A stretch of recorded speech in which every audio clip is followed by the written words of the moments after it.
My name is Drew Guild, warden of St. John's Episcopal Church, founded in 1810.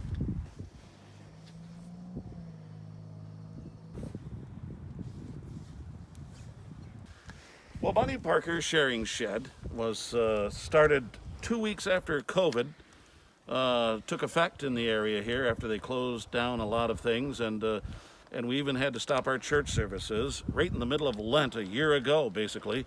And it's been an amazing situation that we quickly built this, basically blueprints of an outhouse, and all we did was put shelves around and stuff like that, built from scratch, and it's a sharing shed.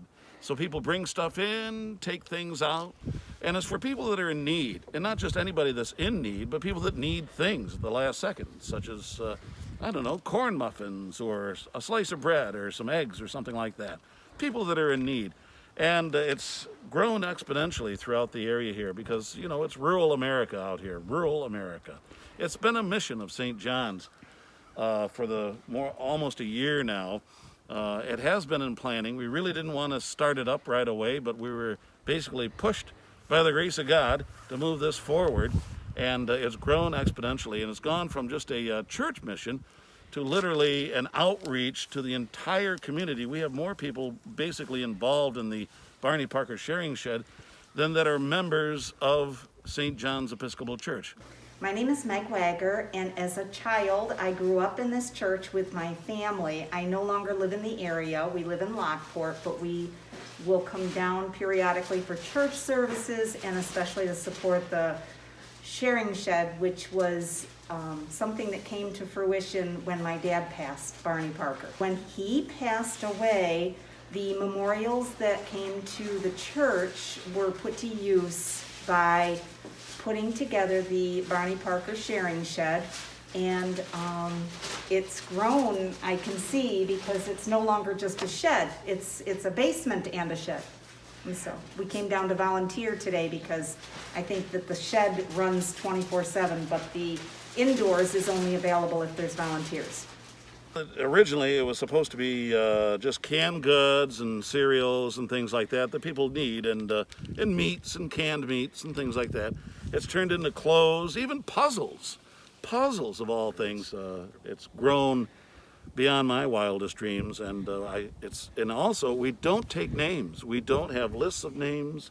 We don't have names or addresses. It's just free will. You come as you are, kind of a thing. My dad was a 5th grade teacher at Odessa NY, and I think that he actively tried to teach life skills, math skills, by trying to have the kids make popcorn, sell popcorn, make change, but it was also giving kids a chance to experience things they wouldn't experience otherwise. We took kids sometimes were going with us to the Thousand Islands on fishing trips. He was also in town. He was an assessor for taxes. Yep. He was a barber with a barbershop in our house, as well as a barbershop that he went to on weekends and on summer holidays. He drove bus. He was a wrestling coach, so he was pretty well known. He was very generous, and he was always thinking of others before himself, and this would just be perfect. It is a perfect memorial and tribute to my dad.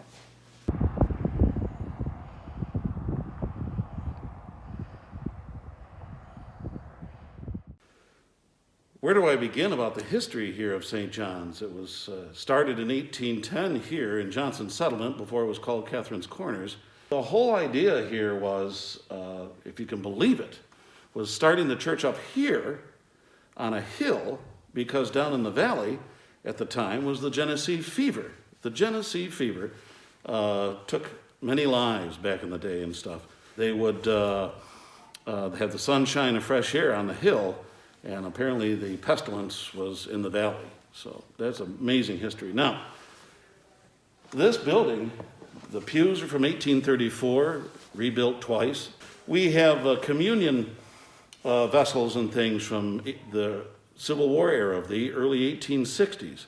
We have the original Lawrence Bible here from 1834. If you've heard of Lawrence Chapel, the Fontainebleau Inn and things like that. It's amazing down there. Their family built this before they built their own Lawrence Chapel, a family chapel down the road. It's an amazing thing. So, and the stained glass window is from 1855. So there's so much history here. It's amazing. Well, I won't forget out in the shed. Where do you live?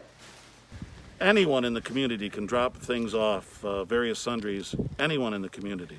And of all things, we've even had an international thing where people literally drop ship things. It's amazing. Up here in little old Odessa, people are drop shipping toilet paper, paper towels, various cereals, macaroni and cheeses, drop shipping them from Lancaster to out of the Midwest, out in California. People that used to be members of this church that are way out, Florida, South Carolina, drop shipping things here. It's amazing.